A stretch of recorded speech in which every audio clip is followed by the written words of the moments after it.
Friends, आपका बहुत बहुत स्वागत है। आप लोग कैसे हैं? आशा है आप लोग बहुत ही अच्छे होंगे। तो चलिए फ्रेंड्स, आज हम लोग फिर से जो है अरिहंत एनसीईआरटी जो है साइंस एमसीक्यू में जो है अध्याय 7 को देखने वाले हैं। ठीक है, और अध्याय 7 जो है आपके ऊष्मा ताप तथा जो है ऊष्मा गतिकी है। ठीक है, तो इससे संबंधित जो भी प्रश्न दिए गए हैं उन प्रश्नों को आज हम लोग देखने वाले हैं। तो चलिए अध्याय 7 को देखते हैं। अगर आप चैनल पर नए हैं तो चैनल को लाइक और सब्सक्राइब जरूर करें।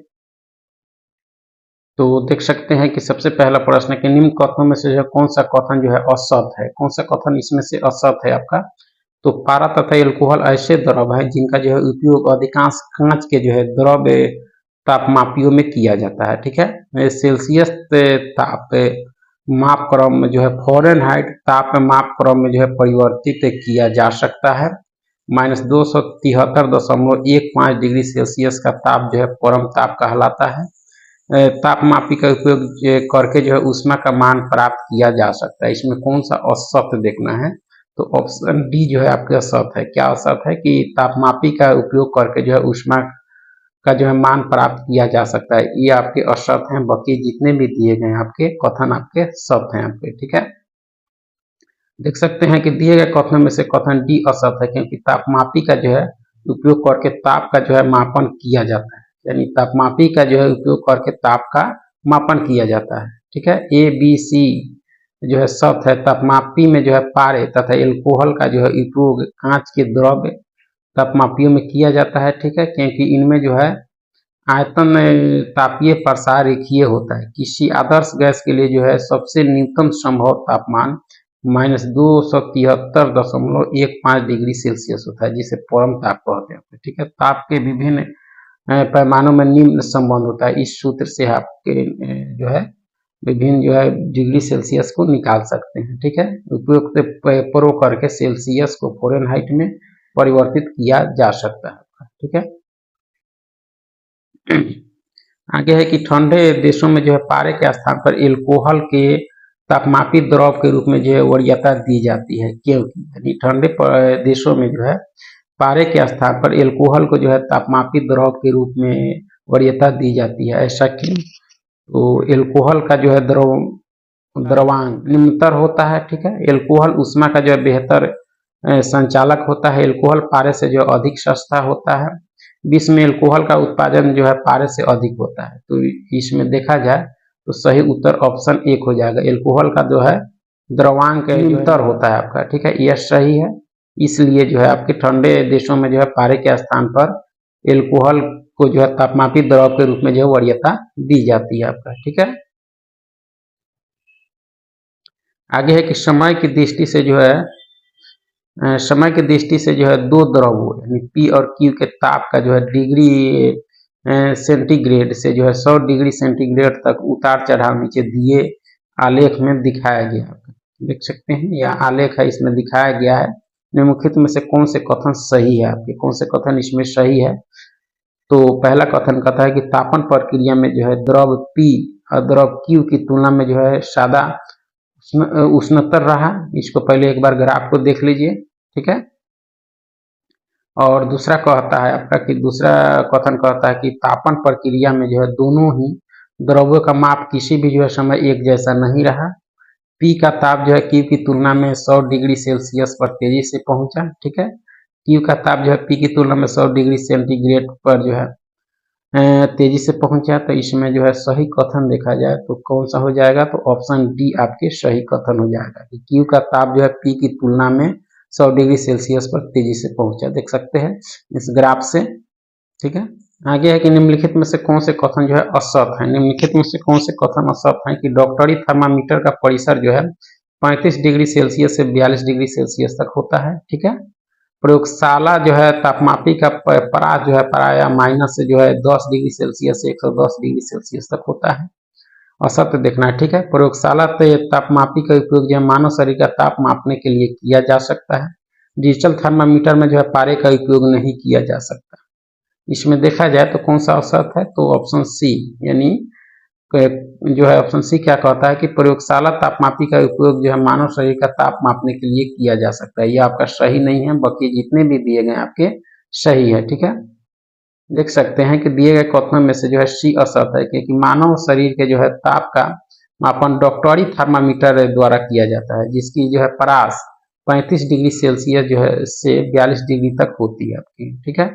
जबकि प्रयोगशाला तापमापी का उपयोग जो है किसी द्रव में रखी वस्तु के ताप मापन के लिए किया जा सकता है, जिसकी परास जो है आपके कितनी होती है, तो आपके -10 डिग्री सेल्सियस से 110 डिग्री सेल्सियस होती है, ठीक है। डॉक्टरी थर्मामीटर में पारे का जो है उपयोग किया जाता है, जबकि डिजिटल थर्मामीटर में पारे का उपयोग नहीं होता है। तो इस तरह से देखा जाए तो क्वेश्चन सी जो है क्या है, असत है। क्यों असत है? क्योंकि जो है मानव के शरीर के जो है ताप का जो है मापन डॉक्टरी थर्मामीटर से होता है। इसमें दिया था आपके प्रयोगशाला तापमापी का से, ठीक है। आगे के निम्न कथन जो है ए है और आर जो है कारण है। पढ़िए तथा नीचे दे कूट की सहायता से सही उत्तर का चयन कीजिए। तो देख सकते हैं कथन ए जो है झील की सतह पर बर्फ जम जाने पर भी जो है तली पर बर्फ नहीं जमती, ठीक है। आर कारण कहता है कि 4 डिग्री सेल्सियस पर जल का घनत्व जो है अधिकतम होता है। इसमें कौन सा सही है कौन सा गलत है? ए और आर दोनों सही है। आर जो है ए का सही स्पष्टीकरण है, यानी आर ए जो है ए का सही स्पष्टीकरण है कि 4 डिग्री सेल्सियस पर जो है जल का घनत्व अधिकतम होता है, ठीक है। और झील की सतह पर जो है बर्फ जम जाने पर भी जो है तली पर बर्फ नहीं जमती, दोनों सही है। और आर सही का व्याख्या भी है, स्पष्टीकरण भी है आपका, ठीक है। आगे के निम्न कथनों में से कौन सा कथन जो है जल के आयतन में जो है परिवर्तन को दर्शाएगा यदि तापमान जो है 9 डिग्री सेल्सियस से गिराकर जो है 4 डिग्री सेल्सियस कर दिया जाए? तो इसका जो हो जाएगा कि आयतन पहले घटेगा बाद में बढ़ेगा। आयतन पहले क्या होगा? घटेगा और बाद में बढ़ेगा आपका, ठीक है। जब क्या किया जाए, तापमान जो है 9 डिग्री सेल्सियस से गिराकर जो है 3 डिग्री सेल्सियस कर दिया जाता है आपका, ठीक है। आगे के निम्नलिखित कथनों पर विचार करें। ऊष्मा ऊर्जा का एक रूप है जिसका जो है स्थानांतरण दो निकायों के मध्य अथवा किसी निकाय अथवा उसके परिवेश के मध्य जो है ताप में अंतर के कारण होता है। कथन देखना है, ठीक है। पहला कथन। दूसरा कथन कहता है कि ऊष्मा का केवल जो है केल्विन में व्यक्त किया जा सकता है। इसमें से कौन सा सत्य है आपका? तो केवल एक सत्य है, ठीक है। और दो गलत है, दो गलत है आपका। देख सकते हैं इसकी व्याख्या दी गई है कि एक सत्य है कि ऊष्मा जो है ऊर्जा का ही जो है एक रूप है जिसका जो है स्थानांतरण दो निकायों के मध्य जो है तापांतर के कारण एक निकाय से दूसरे निकाय में होता है। कथन दो असत्य है कि ऊष्मा का जो व्यवहारिक मात्रक कैलोरी होता है और एसआई पद्धति में ऊष्मा का मात्रक जो है जूल होता है, जबकि केल्विन का ताप का जो है एसआई मात्रक है। जो है केल्विन जो है ताप का एसआई मात्रक है। तो इस तरह से देखा जाए तो दो आपके क्या है जो है गलत है और एक आपके सत्य है, ठीक है। आगे की निम्नलिखित कथन में से कौन सा कथन जो है सत्य है? निम्नलिखित में से कौन से कथन आपके सत्य हैं? तो देख सकते हैं कि समान ताप वृद्धि के लिए जो है पारे के आयतन में एल्कोहल की तुलना में जो है अधिक वृद्धि होती है। एल्युमिनियम को गर्म करने पर इसका जो है प्रसार कांच की तुलना में जो है कम होता है। गर्म करने पर अन्य द्रव्य की तुलना में जो है एल्कोहल का प्रसार सबसे अधिक होता है। समान ताप पर ठोस होता है तो द्रवों की अपेक्षा जो है गैसों में सबसे कम प्रसार होता है। तो कथन सत्य देखना है, तो सी सही आपका कि गर्म करने पर जो है अन्य द्रव्य की तुलना में अल्कोहल का प्रसार जो है सबसे अधिक होता है। यह सही है, बाकी ये जितना दिया गया आपके गलत है आपके, ठीक है। आगे कि तापन के कारण जो है पदार्थों में होने वाले प्रसार के संबंध में निम्नलिखित कथनों में से कौन से सही नहीं है आपके? कौन से सही नहीं है? तो देखा जाए तो जैसे जैसे बर्फ पिघलती है इसमें जो है 4 डिग्री सेल्सियस तक जो है एक समान प्रसारण होता है, ठीक है। सही नहीं देखना है, ठीक है। पारद तापमापी जो है तापन के कारण जो है प्रसारण होने के सिद्धांत के आधार पर कार्य करता है। दो रेल पटरियों के बीच जो है तापन के कारण जो है होने वाले प्रसारण की जो है संभावना रखने के लिए थोड़ा जो है अंतराल रखा जाता है। किसी धातु के तार का जो है ताप बढ़ाने पर उसकी लंबाई बढ़ती है। इसमें कौन सा सही नहीं है? तो ये सही नहीं आता। ये क्या कहता है कि जैसे जैसे जो है बर्फ पिघलती है इसमें जो है 4 डिग्री सेल्सियस तक एक समान जो है प्रसार होता है। यह सही नहीं है, बाकी जितने भी दिए गए आपके तापन के कारण जो होता है वह सब होता है, लेकिन एक आपका नहीं होता है आपका, ठीक है। तो देख सकते हैं कि तापन के कारण जो है पदार्थों में होने वाले प्रसारण के संबंध में जो है कथन जो है ये सही नहीं, क्योंकि जैसे जैसे बर्फ पिघलती है तो 0 डिग्री से जो है 4 डिग्री तक जो है इसका संकुचन होता है, ठीक है। अर्थात इसका आयतन घटता है और घनत्व बढ़ता है। आगे है कि निम्न से कौन सा कथन जो है कैलोरीमिति के सिद्धांत को जो है निरूपित करता है। ये ऊष्मा हानि बराबर ऊष्मा वृद्धि। जब भिन्न भिन्न ताप वाली दो वस्तुएं जो है एक दूसरे के संपर्क में लाई जाती है तो ऊष्मा का प्रवाह जो है उच्च ताप वाली वस्तु से जो है निम्न ताप वाली वस्तु की ओर होती है। ठीक है, ऊष्मा का आदान प्रदान तब तक होता है जब तक दोनों वस्तुओं का जो है ताप समान न हो जाए। इसमें देखा जाए तो कौन से कथन जो है कैलोरीमिति के सिद्धांत को जो है निरूपित करता है, तो आपका कौन करता है, तो इसका सही उत्तर हो जाएगा आपके एक दो तीन, तीनों जो है आपके कैलोरीमिति सिद्धांत को जो है निरूपित करता है आपका। ठीक है, आगे है कि निम्नलिखित कथनों पर विचार कीजिए। वह ताप जिस पर जो है किसी पदार्थ की ठोस तथा द्रव अवस्थाएं जो है परस्पर तापीय साम्य होती है उसे पदार्थ का गलनांक कहते हैं। ठीक है, वाष्प से द्रव में अवस्था परिवर्तन को वाष्पन कहते हैं। किसी पदार्थ का ठोस अवस्था से वाष्प अवस्था में बिना द्रव अवस्था से जो है गुजरे पहुंचना क्वथनांक कहलाता है। कौन से कथन इसमें सही है, तो केवल एक सही है। वह ताप जिस पर किसी पदार्थ की जो है ठोस तथा द्रव अवस्थाएं जो है परस्पर तापीय साम्य में होती है उसे पदार्थ का गलनांक कहते हैं। यह सही है आपका। 2 और 3 गलत है। क्यों गलत है, तो चलिए देखते हैं। तो देख सकते हैं कि दिए गए कथनों में जो है एक सत्य है, स्थिर ताप पर पदार्थ का जो है ठोस अवस्था से द्रव अवस्था में परिवर्तन गलन कहलाता है, तथा जिस ताप पर जो है क्रिया संपन्न होती है उसे गलनांक कहते हैं। जिस पर ठोस तथा द्रव जो है अवस्था तापीय साम्य में होती है आपकी। ठीक है, कथन 2 और 3 असत्य है। स्थिर ताप पर पदार्थ का द्रव अवस्था से जो है गैस अवस्था में परिवर्तन क्वथन कहलाता है। जिस ताप पर यह जो है क्रिया संपन्न होती है उसे क्वथनांक कहते हैं। किसी पदार्थ का ठोस अवस्था से जो है वाष्प अवस्था में बिना द्रव अवस्था से गुजरे पहुंचना जो है ऊर्ध्वपातन कहलाता है। ठीक है, तथा द्रव का वाष्प अवस्था में परिवर्तन वाष्पन कहलाता है। इसलिए देखा जाए तो 2 और 3 कथन आपके गलत हैं, इसमें एक आपके सही है। ठीक है, आगे के निम्न कथन जो है कथन ए और आर जो है कारण है को पढ़िए और पुट की सहायता से सही का उत्तर का चयन कीजिए। देख सकते हैं ऊंचाई बढ़ने के साथ साथ जो है जल का क्वथनांक बिंदु जो है घटता जाता है। आर कहता है कि ऊंचाई के साथ जो वायुमंडलीय दाब बढ़ जाता है। इसमें देखा जाए तो कौन से सही है कौन से गलत है। इसमें देखा जाए तो ए सही है आपके, लेकिन आर गलत है, क्योंकि ऊंचाई के साथ जो वायुमंडलीय दाब बढ़ता नहीं है, घटता है आपका। ठीक है, आगे कि जल की विशिष्ट ऊष्माधारिता उच्च होने के संबंध में जो है निम्न कारणों पर जो है विचार कीजिए। तो इसका जो उपयोग है स्वचालित वाहनों के रेडिएटरों में किया जाता है। ठीक है, यह गर्मियों में जो है थल की अपेक्षा बहुत धीमी गति से जो है गर्म होती है।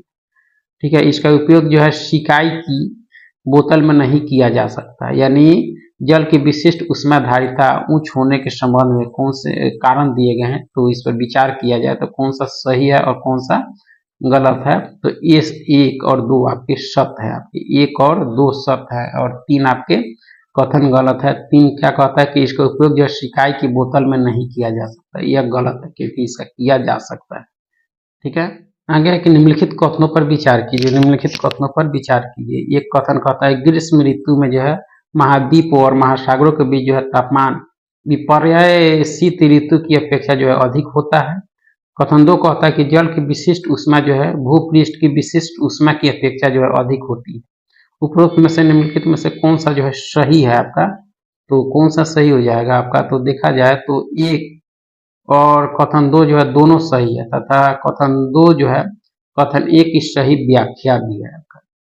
ठीक है, इसको देख सकते हैं। आगे है कि उबलते जल की तुलना में जो उसी ताप की भाप पर जो अधिक गंभीर जलन देती है। निम्न से कौन सा कारण सत्य है।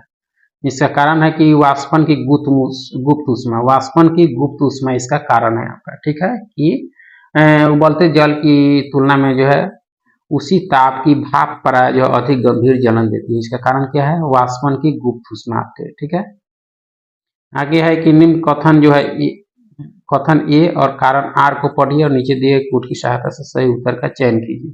कथन ए कहता है कि बर्फ का टुकड़ा जो है पेय को ठंडा बना देता है। आर कहता है कि बर्फ पिघलने के लिए जो है पेय से गुप्त ऊष्मा लेती है। इसमें देखा जाए तो ए और आर दोनों सही है। आर जो है ए का सही स्पष्टीकरण है। आर कहता है कि बर्फ पिघलने के लिए जो है पेय से जो है गुप्त ऊष्मा लेती है आपका।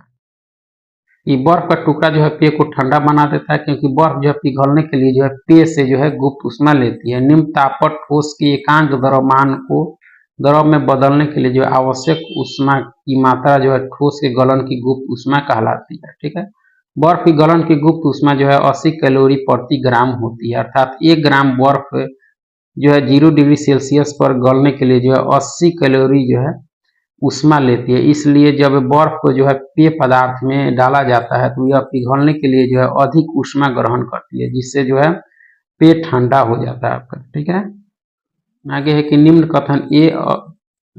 कथन जो है कथन ए और कारण आर को पढ़िए और दिए गए कूट की सहायता से सही उत्तर का चयन करें। जबकि जो है सीले बिस्कुटों को जो है थोड़ी देर के लिए फ्रिज के अंदर रखा जाता है तो वह कुरकुरे हो जाते हैं आपका। ठीक है, फ्रिज के अंदर जो है आर्द्रता कम होती है, इसलिए जो है अतिरिक्त नमी अवशोषित हो जाती है। इसमें देखा जाए तो कौन सा सही है आपका, तो ए और आर दोनों सही है। आर जो है एक का सही स्पष्टीकरण भी है आपका। ठीक है, आगे एक निम्न से कौन सी परिघटना जो है वाष्पीकरण के संदर्भ में असत है। वाष्पीकरण के संदर्भ में गलत देखना है इसमें असत।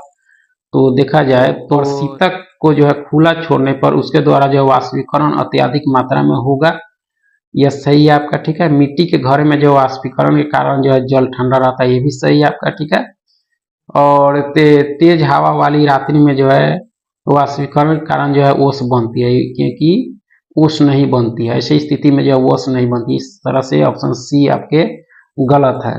ठीक है, गर्म मौसम में जो है पंखा वाष्पीकरण के कारण जो है आराम का एहसास दिलाता है, यह सही है। लेकिन जो है 3 जो है आपका जो है इसमें ऑप्शन जो है आपके 3 गलत है, क्योंकि जब तेज हवा होती है तो ओस नहीं बनती है। ठीक है, आगे है कि फिर से कथन ए और कारण आर को पढ़िए और नीचे दिए गए कूट की सहायता से सही उत्तर का चयन कीजिए। ठीक है, ठंड के दिनों में जो है लोहे के गुटके और जो है लकड़ी के गुटके को जो है प्रातः काल में छुए तो लोहे का गुटका जो है ठंडा लगता है। ठीक है, लोहे के गुटके का ताप जो है लकड़ी के गुटके से जो है कम होता है। इसमें कौन सा सही है, तो देखा जाए तो ए आपका जो है ए सही है, परंतु आर गलत है। ए सही है परंतु आर गलत है। आर गलत है कि लोहे के गुटके का ताप जो है लकड़ी के गुटके से जो है कम होता है, यह नहीं, क्योंकि इसका अधिक होता है, इसलिए आपका आर गलत है। देख सकते हैं क्योंकि लकड़ी की तुलना में जो लोहा का ऊष्मा का जो है अच्छा चालक होता है, तो लोहे में जो है ऊष्मा का स्थानांतरण चालन विधि द्वारा शीघ्रता से होता है, जिसके कारण जो है ठंड के दिनों में प्रातः काल लोहे के जो है गुटके को छूने से जो है और लकड़ी के गुटके से जो है अत्यधिक ठंडा महसूस होता है आपका। ठीक है, आगे है कि निम्नलिखित कौन से कथन जो है सही है, कौन से कथन इसमें सही है। तो देखा जाए तो ऊष्मा जो है सदा गर्म वस्तु से जो है अपेक्षाकृत ठंडी वस्तु की ओर जो है प्रवाहित होती है। ठीक है, वह प्रक्रम जिसमें जो है ऊष्मा किसी वस्तु के गर्म सिरे से ठंडे सिरे की ओर जो है स्थानांतरित होती है, चालन कहलाती है आपका। ठीक है, सही कथन देखना है। समुद्र की ओर से थल पर आने वाली वायु जो है थल समीर कहलाती है। इसमें देखा जाए तो ए सी यानी 1 और 2 आपके सही हैं और 3 गलत हैं। क्यों गलत हैं, तो चलिए देखते हैं। तो देख सकते हैं कि 1 और 2 आपके सही है। ऊष्मा सदा जो है उच्च ताप से निम्न ताप की ओर प्रवाहित होती है, अर्थात ऊष्मा गर्म वस्तु से जो है ठंडी वस्तु की ओर प्रवाहित होती है। ठीक है, वह प्रक्रम जिसमें जो है ऊष्मा किसी वस्तु के गर्म सिरे से ठंडे सिरे की ओर जो है स्थानांतरित होती है, चालन कहलाता है। तथा इसमें जो है ऊष्मा स्थानांतरण पदार्थ के कोनों द्वारा होता है। कथन 3 गलत है, क्योंकि समुद्र की ओर से जो है थल पर आने वाली वायु जो है समुद्र समीर कहलाती है, जबकि उसमें दिया था आपका कि वायु थल समीर कहलाती है, इसलिए गलत था। लेकिन आगे के निम्नलिखित कथनों पर विचार कीजिए। घरों में जो है प्रणोदित वायु तापन निकाय मानव जो है परिसंचरण तंत्र तथा जो है स्वचालित वाहनों के इंजनों को जो है शीतलन निकाय प्रणोदित संवहन निकायों के उदाहरण है आपके। ठीक है, व्यापारिक पौने जो है प्राकृतिक संवहन का उदाहरण नहीं है। कौन सा जो है विचार करना है, कथन सत्य कथन देखना है, तो केवल एक सत्य है आपका। ठीक है, कि घरों में जो है प्रणोदित वायु तापन निकाय, मानव जो है परिसंचरण तंत्र तथा जो है स्वचालित वाहनों के इंजनों के शीतलन निकाय जो है प्रणोदित संवहन निकायों के उदाहरण है। दो गलत हैं आपके, ठीक है। ऊष्मीय विकिरण से संबंधित निम्न कथनों पर विचार करें। ऊष्मीय विकिरण से संबंधित निम्न कथन पर विचार करना है। तो ऊष्मीय विकिरण को जो है स्थानांतरण के लिए जो है माध्यम की आवश्यकता नहीं होती है। सभी तत्व तीन जो है विकिरण ऊर्जा उत्सर्जित करते हैं। विकिरण के द्वारा ही सूर्य से जो है ऊष्मा निर्वात से होकर जो है पृथ्वी तक पहुंचती है। ऊष्मीय विकिरण की चाल जो है निर्वात में प्रकाश की चाल की तुलना में जो है कम होती है। इसमें कौन सा सत्य है? तो 1, 2, 3, यानी 1, 2, 3 सही है, 4 गलत है कि ऊष्मीय विकिरण की चाल जो है निर्वात में प्रकाश की चाल की तुलना में जो है कम होती है। ये आपके असत है, ठीक है। बाकी 1, 2, 3 इसमें आपके सही हैं। देख सकते हैं कि 4 असत है, क्योंकि निर्वात में जो ऊष्मीय विकिरण की चाल जो है प्रकाश की चाल के बराबर होती है, यानी प्रकाश की चाल की बराबर होती है। इसमें दिया था कि जो है ऊष्मीय विकिरण की चाल जो है निर्वात में प्रकाश की चाल की तुलना में कम होती है, इसलिए आपके 4 कथन आपके गलत थे और 1, 2, 3 आपके सही थे आपके, ठीक है। आगे के निम्न कथन जो है ए और कारण आर को पढ़िए और नीचे दिए गए कूट की सहायता से सही उत्तर का चयन कीजिए। हल्के रंगीन कपड़े को जो है गर्मी में वरीयता दी जाती है। हल्के रंग जो है ऊष्मा को कम अवशोषित करते हैं। तो ए और आर दोनों सही है। आर जो है ए का सही स्पष्टीकरण भी है आपका, ठीक है। आगे के निम्नलिखित में से कौन से कथन जो है असत्य हैं? कौन से कथन आपके असत्य हैं? कृष्ण पिंड जो है विकिरण ऊर्जा का जो है अवशोषण तथा उत्सर्जन हल्के वर्णों के जो है पिंडों की अपेक्षा अधिक करते हैं, ठीक है। बीन के नियम से चंद्रमा के ताप का अनुमान लगाया जा सकता है। क्लोरोफ्लोरोकार्बन गैस जो ग्रीन हाउस प्रभाव के लिए जो कोई भूमिका नहीं निभाती। ग्रीन हाउस गैस से जो है रेगिस्तान का प्रसार हो सकता है। इसमें कौन से आपके असत्य है? तो 3 क्लोरोफ्लोरोकार्बन जो है गैस ग्रीन हाउस प्रभाव के लिए जो कोई भूमिका नहीं निभाती। यह गलत है, क्योंकि यह महत्वपूर्ण भूमिका निभाती है आपका, ठीक है। आगे कि निम्नलिखित कथनों पर विचार कीजिए। ऊष्मागतिकी का जो है प्रथम नियम ऊर्जा के संरक्षण पर आधारित है, ठीक है। निकाय द्वारा जो अवशोषित ऊष्मा निकाय की आंतरिक ऊर्जा में जो है वृद्धि तथा जो है निकाय द्वारा किए गए बाह्य कार्य यानी W के योग के तुल्य होती है।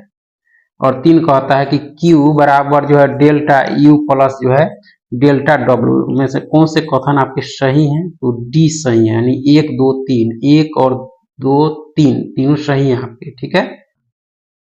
आगे के निम्नलिखित में से कौन से कथन जो है केल्विन प्लांक का जो है पर कथन को बताता है? कौन सा बताता है? तो किसी ऊष्मा भंडार से ऊष्मा का अवशोषण करना तथा उस जो है ऊष्मा का पूर्णतः कार्य में जो है रूपांतरित करना किसी भी प्रकरण द्वारा जो है संभव नहीं है, ठीक है।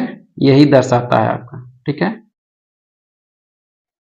आगे के सूची 1 को सूची 2 के साथ मिलान करना। सूची 1 में जो है उसमें गतिकी प्रक्रम दिया गया है और भौतिक राशियां दी गई है। तो देखा जाए तो इसका जो मिलान हो जाएगा आपको कि समतापीय प्रक्रम का जो मिलान हो जाएगा आपको किसके साथ? तो स्थिर ताप के साथ। समदाबीय प्रक्रम का जो मिलान हो जाएगा आपके स्थिर दाब के साथ। जो है सम आयतनिक प्रक्रम का जो मिलान हो जाएगा आपके स्थिर आयतन के साथ। रुद्धोष्ण प्रक्रम का जो संबंध हो जाएगा आपके ऊष्मा का प्रवाह नहीं, ठीक है। तो इस तरह से सूची 1 को सूची 2 के साथ मिलान कर सकते हैं। आगे के निम्नलिखित कथनों पर विचार कीजिए। ऊष्मा इंजन एक ऐसी युक्ति है, ऊष्मा इंजन एक ऐसी युक्ति है जिसके फलस्वरूप जो है ऊष्मा को कार्य में रूपांतरित किया जाता है। ऊष्मा इंजन में जो है ऊष्मा को पूर्ण रूप से कार्य में रूपांतरित नहीं किया जा सकता। पर शीतक तथा ऊष्मा इंजन की जो है क्रिया विधि में जो है समानता पाई जाती है। तो सही कथन देखा जाए तो 1 और 2, 1 और 2 सही है, 3 आपके गलत हैं। तो देख सकते हैं क्योंकि जो है परशीतक के शीतल स्थान से ऊष्मा लेकर तप्त स्थान को जो है देने की युक्ति है, जबकि ऊष्मा इंजन जो है ऊष्मा को यांत्रिक कार्य में रूपांतरित करता है। तो दोनों क्रिया विधि जो है अलग है, इसलिए 3 आपके गलत हैं और 1 और 2 कथन आपके सही हैं। देख सकते हैं आगे की कार्नो इंजन से संबंधित निम्न कथनों पर विचार करें। कार्नो इंजन से संबंधित निम्न कथनों पर विचार करें। समान तापों के मध्य जो है कार्यरत किसी भी इंजन की दक्षता जो है कार्नो इंजन की दक्षता से जो है अधिक नहीं हो सकती। ठीक है, कार्नो जो है इंजन की दक्षता जो है कार्यकारी पदार्थ की प्रकृति पर जो है निर्भर नहीं करती। कौन से कथन आपके सत्य हैं? तो एक और दो दोनों कथन जो है आपके सत्य हैं आपके कार्नो इंजन से के संबंध में। आगे गैसों के अनुगति सिद्धांत से जो संबंधित निम्नलिखित कथनों पर विचार कीजिए। गैसों के अणु एक दूसरे से और धारक जो है पात्र की दीवारों से जो है संघट्ट रहते हैं आपका। ठीक है, गैस के अणुओं की कुल गतिज ऊर्जा जो है संरक्षित रहती है। गैस के जो है अणुओं का संवेग जो है संरक्षित नहीं रहता है। कौन से कथन सही है? तो एक और दो दोनों आपके कथन जो है सही है, तीन आपके गलत हैं। क्या गलत है? कि गैस के अणुओं का जो है संवेग संरक्षित नहीं रहता आपका, यह गलत है आपका। ठीक है, असत्य है, क्योंकि जो है गैस के अणुओं का कुल संवेग भी जो है संरक्षित रहता है आपका। और उसमें कह रहा है कि जो है आपका गैस के अणुओं का संवेग जो है संरक्षित नहीं रहता, जबकि रहता है आपका। ठीक है, आगे के निम्नलिखित कथनों पर विचार कीजिए। कथन एक कहता है ग्रीष्म ऋतु में जो है महाद्वीपों और महासागरों के बीच जो है तापमान विपर्यास से शीत ऋतु की अपेक्षा जो अधिक होता है।